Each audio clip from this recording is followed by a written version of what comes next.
This is a Best in Climate episode of Earth Feels, where each week your hosts Rose and Christine read to you from some of the best climate-related blogs and articles on the web.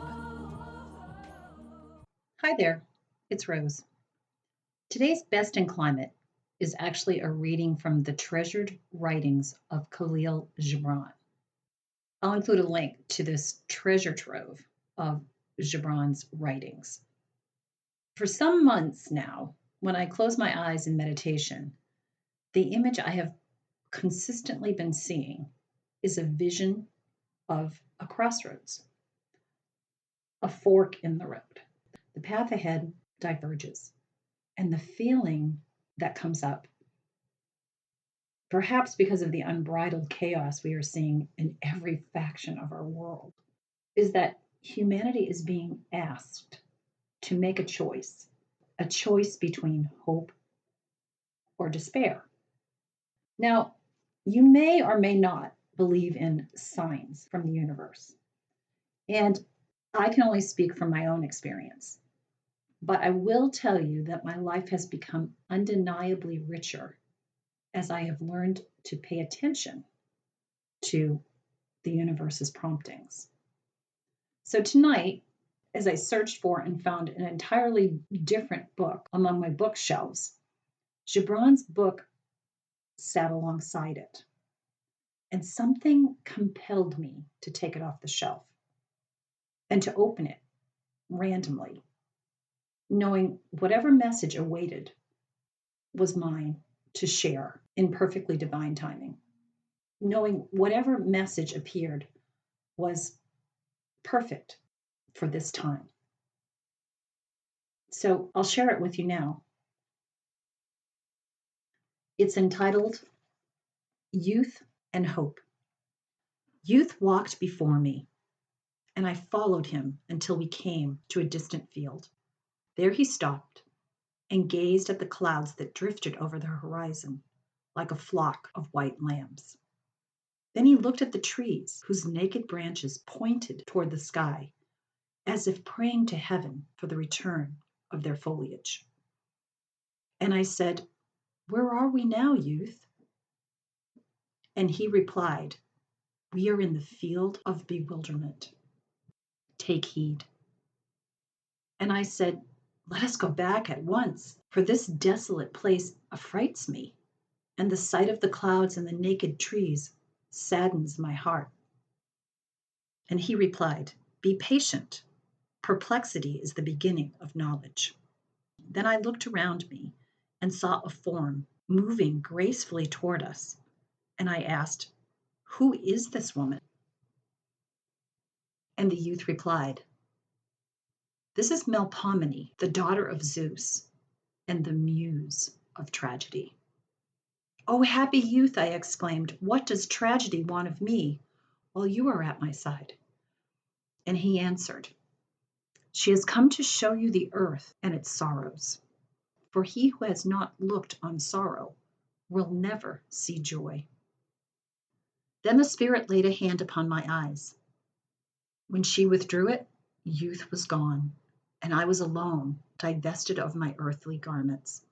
And I cried, "Daughter of Zeus, where is youth?" Melpomene did not answer, but took me up under her wings and carried me to the summit of a high mountain. Below me I saw the earth and all in it, spread out like pages of a book, upon which were inscribed the secrets of the universe. I stood in awe beside the maiden, pondered the mystery of man, and struggled to decipher life's symbols.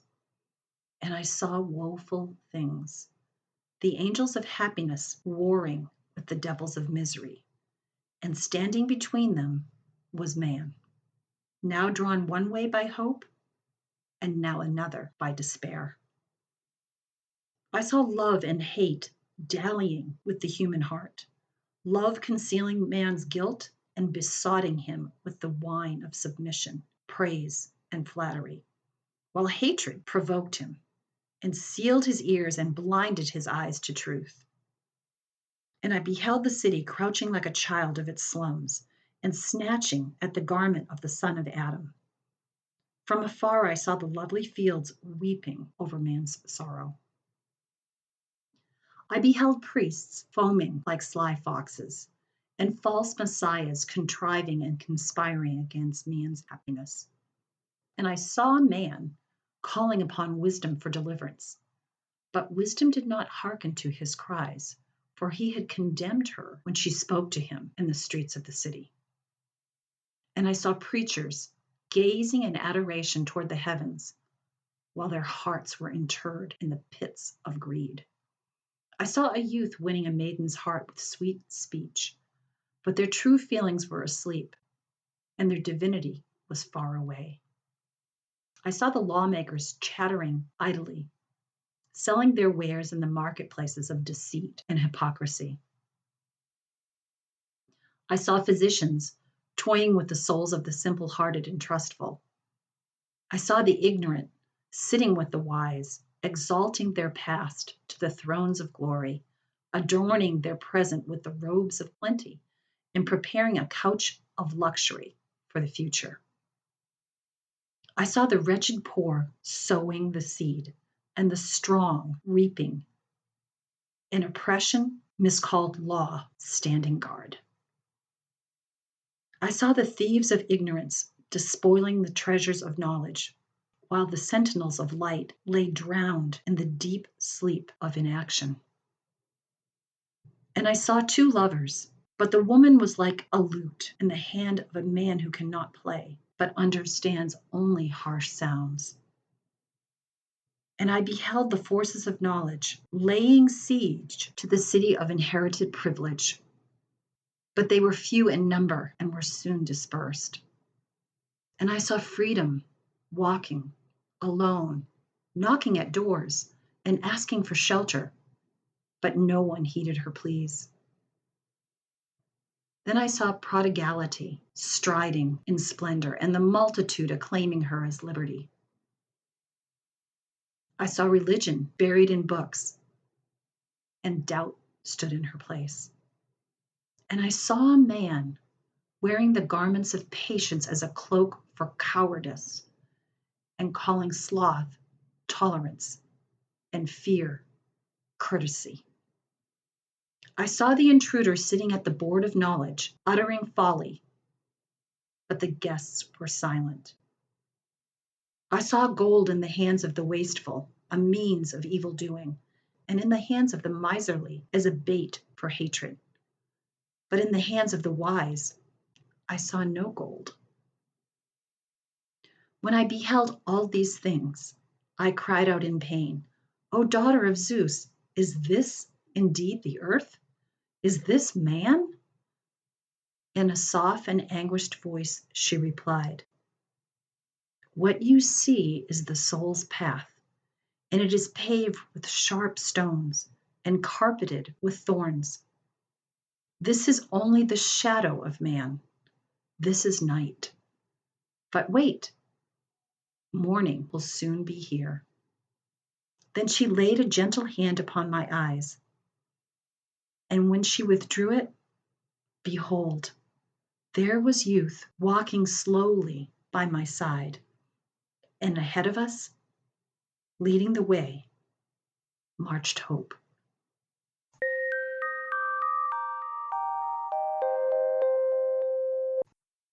Wow, so there you have it. All these meditations that I've been getting between hope and despair, and this book describes perfectly the time that we're at right now. Are you feeling hopeful, or are you feeling despair? Know that we're in the dark night of the soul, but make no mistake, morning is coming. Keep your focus on the future you want to create for your kids and your grandkids. And take steps, even if they're just incremental baby steps, every day to walk towards that future. Thanks for listening. Thanks for caring. We'll catch you next time. That's this week's episode of Best in Climate for Earth Feels. Special thanks to singer-songwriter Kristen Hoffman for generously allowing us to use Song for the Ocean. Thanks for listening. Don't forget, subscribe to our podcast so you don't miss an episode. Catch you next time. Bye-bye. Children of the earth, I'm calling out. There's a mission for you